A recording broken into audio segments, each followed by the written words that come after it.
नमस्ते दोस्तों, स्वागत है आपका उपागम एकेडमी पे। दोस्तों आज हम बात करने वाले हैं आप लोगों को हिस्ट्री के अगले अध्याय में। दोस्तों इससे पहले हमने आपको गुप्त वंश के बारे में बताया। हालांकि हमने गुप्त वंश में बहुत सारे फैक्ट को पहले ही बता चुके थे, जैसे कि आर्यभट्ट के द्वारा लिखा गया। आर्यभट्ट या उसके बाद ब्रह्म सिद्धांत, सूर्य सिद्धांत, पंच सिद्धांत वराहमिहिर के द्वारा सबके बारे में हम बता चुके हैं। उसके बाद गुप्त वंश के प्रमुख स्रोत हमने बोला था दोस्तों कि गुप्त वंश जो था वो भारतीय इतिहास का स्वर्ण काल था, यानी गोल्डन एरा था। यानी क्योंकि भारतीय स्थापत्य कला, आर्थिक, सांस्कृतिक रूप से भारत बहुत समृद्ध था। भारत यहाँ लोग आक्रमण करने आते थे क्योंकि भारत के पास इतने सारे धन संपदा थी कि ये लोगों को आकर्षित करता था। लेकिन समय के साथ सब बदलता है। तो एक समय आया जब हमने बोला कि गुप्त वंश अंतिम शासक विष्णुगुप्त के बाद गुप्त वंश जो है वो अपने पतन की ओर चला गया। और गुप्त वंश के बाद जैसे कि मौर्य वंश के बाद हमने बोला कि कुछ वंश आए, शुंग वंश, ये वो। उसके बाद गुप्त वंश के बाद जैसे बहुत सारे वंश आए, मैत्री वंश, वर्धन वंश और भी 2-3 वंश थे। लेकिन इसमें हम केवल और केवल वर्धन वंश के बारे में पढ़ेंगे क्योंकि भारतीय इतिहास में अपनी छाप छोड़ने में यह वंश कामयाब रहा। तो आज के क्लास में दोस्तों हम लोग बस वर्धन वंश के बारे में पढ़ने वाले हैं कि वर्धन वंश जो है गुप्तोत्तर काल, आफ्टर गुप्ताज पीरियड। तो इसमें हमने बोला कि गुप्तों के बाद भारत में बहुत सारे राजवंश आए, लेकिन हम अब पढ़ेंगे वर्धन वंश। और वर्धन वंश के संस्थापक थे पुष्यभूति। संस्थापक कौन थे इसके? पुष्यभूति। और राजधानी बनाई थी दोस्तों, कैपिटल बनाई थी थानेश्वर, हरियाणा में पड़ता है, थानेश्वर हरियाणा। इन्होंने आपको पुष्यभूति और थानेश्वर हरियाणा में इसकी राजधानी पड़ती है। वर्धन वंश में दोस्तों हम इम्पोर्टेंट शासक में अगर बात करें तो इसके बाद दोस्तों आया प्रभाकर वर्धन। प्रभाकर वर्धन के 2 बेटे राजवर्धन, हर्षवर्धन और एक पुत्री राजश्री हुई।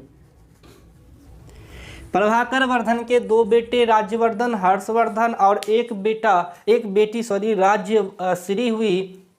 राजश्री का जो शादी था वह ग्रहवर्मन से हुआ था। ग्रहवर्मन कौन थे? तो कन्नौज के राजा थे। इनकी शादी हुई कन्नौज के राजा, कन्नौज नरेश मतलब किंग, कन्नौज किंग ग्रहवर्मन से। एक और गद्दी पे, इसके बाद गद्दी पे बैठा कौन? राजवर्धन। राजवर्धन बहुत प्रतापी राजा था, मानते हैं सर। हर्षवर्धन भी बहुत ज़्यादा प्रतापी था। तो वर्धन वंश में इन्हीं दोनों के कारण, खास करके हर्षवर्धन के प्रभुत्व के कारण जो है वर्धन वंश भारत में अपनी पकड़ बनाने में कामयाब रहा। तो ग्रहवर्मन की जो हत्या थी, जो ये राजश्री के जो पति थे ग्रहवर्मन, उसकी हत्या कर दी थी आपको शशांक ने। शशांक बहुत ही मतलब क्या बोले उसको, कुरुबेल राजा था। इसकी हत्या की थी शशांक ने। बहुत ही क्रूर राजा था, इतना कि बोधि वृक्ष जिसके नीचे गौतम बुद्ध को ज्ञान प्राप्त हुआ था उसको भी कटवा दिया। हालांकि उसका एक छोटा सा शाखा रह गया था, वही बड़ा होकर आज के समय बोधि वृक्ष है, जो पीपल का पौधा है जिसके नीचे गौतम बुद्ध को ज्ञान मिला था। अशोक ने वहाँ पे एक मंदिर भी बनाया है बुद्ध का। तो हमें अब पढ़ना है बस हर्षवर्धन के बारे में, क्योंकि इसके बाद गद्दी पे हर्षवर्धन बैठा और हर्षवर्धन ने भारतीय इतिहास में एक अपनी अलग छाप छोड़ी। तो हम अब केवल वर्धन वंश के बारे में पढ़ेंगे और वर्धन वंश में आपको पढ़ाने जा रहे हैं हम हर्षवर्धन के बारे में।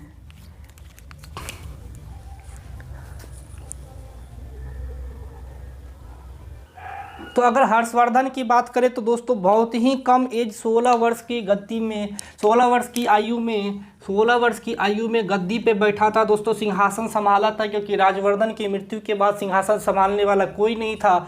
एकदम डिफरेंट परिस्थिति थी, एकदम कठिन परिस्थिति में गद्दी पे बैठने के बावजूद इसने अपनी मेहनत, लगन और शक्ति से भारत में एक नया साम्राज्य खड़ा किया, जिसका वो सम्राट बना था।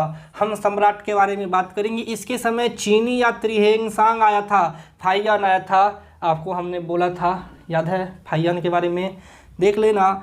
हेंगसांग को यात्रियों का राजकुमार कहा जाता है, जो कि चीनी यात्री था। दोस्तों यात्रियों का राजकुमार क्योंकि ये बहुत ही खूबसूरत खूबसूरत थे। फाइयान आपको बता चुके हैं, हम इसलिए नहीं बता रहे हैं क्योंकि आप पीछे पेज पलटे, रिवीजन करें। अगर आपको देखना है तो देख लो। चंद्रगुप्त द्वितीय था, जिसके दरबार में चीनी यात्री फाइयान बौद्ध धर्म की शिक्षा लेने आया। उसी से प्रेरित होकर हेंगसांग भी आया, चीनी यात्री, और वो नालंदा विश्वविद्यालय गया, बौद्ध धर्म की शिक्षा ली। उस समय आचार्य शीलभद्र आपके नालंदा विश्वविद्यालय के कुलपति थे। कुलपति मतलब जो कि सर्वोच्च अधिकारी, सर्वोच्च सीट पर जो बैठा होता है उसे कुलपति बोलते हैं। इसके बाद दोस्तों हर्षचरित्र और कादंबरी, हर्षवर्धन के दरबार में बाणभट्ट थे जो बहुत बड़े विद्वान थे। उन्होंने हर्षवर्धन की जो जीवन चरित्र है हर्षचरित्र में लिखा। हर्षवर्धन ने खुद ये आप याद रखना, ये वाला क्वेश्चन है कि यात्रियों का राजकुमार, हर्षचरित्र, कादंबरी, बाणभट्ट, प्रियदर्शिका, रत्नावली और नागानंद की रचना हर्षवर्धन ने खुद की। इसे भारत का अंतिम हिंदू, हमने राजा नहीं लिखा है। छोटे छोटे प्रदेशों में राजा होता था, हमने बोला था कि जो जन मिलते थे, यहाँ राजा होता था। और यही जब जनपद बनता था, एक विशाल साम्राज्य बनता था, तो उसमें सम्राट उत्तर की ओर होता था। क्योंकि हर्षवर्धन उत्तर का राजा था, इसीलिए सम्राट कहलाया। इतना पॉइंट आपको इम्पोर्टेंट है दोस्तों हर्षवर्धन के बारे में। अगर धर्म की बात की जाए दोस्तों कि हर्षवर्धन किस धर्म को मानता था, हर्षवर्धन किस धर्म को अपनाता था, तो प्रयागराज में यह हर साल महामोक्ष का आयोजन करता था और वहाँ पे यज्ञ करता था। महामोक्ष में यह क्या करता था? इलाहाबाद यानी प्रयागराज में यह महामोक्ष का आयोजन करवाता था। महामोक्ष मतलब कि आत्मा की मुक्ति। इसके लिए पहला दिन वह बुद्ध की पूजा करता था, दूसरा दिन सूर्य की और तीसरा दिन शिव की। तो यह एक निश्चित धर्म नहीं मानता था, बल्कि यह धर्म निरपेक्ष था। उस समय चूँकि भारत में मुस्लिमों का प्रभुत्व नहीं था, इसीलिए वो मुस्लिम धर्म से परिचित नहीं था। लेकिन बुद्ध, सूर्य और शिव धर्म को वो अपनाता था और इसके लिए वो महामोक्ष आयोजन करवाता था।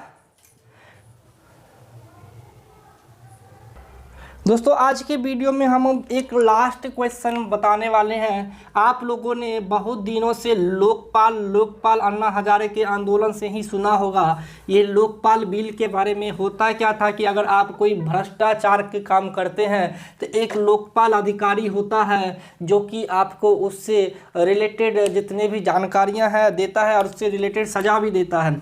तो हर्षवर्धन में जितने भी प्रांतीय क्षेत्र थे, इस बड़े से सम्राट में जितने भी प्रांत थे, वह हर प्रांत में एक शासक नियुक्त करता था जिसको बोला जाता था लोकपाल। और लोकपाल का काम होता था लोगों की सेवा करना। लोकपाल का काम होता था जितने भी अधिकारी हैं जो भ्रष्ट हैं, जो जनता को लूट रहे हैं, जो घूसखोर हैं, सूदखोर हैं, उन पर नज़र रखना, उन्हें सजा देना, जिसकी आज भी हम लोग कल्पना करते हैं। इसीलिए लोकपाल शब्द की अगर बात करें तो हर्षवर्धन के शासनकाल से यह शब्द आया है। धन्यवाद दोस्तों, आज के लिए हम इतना ही।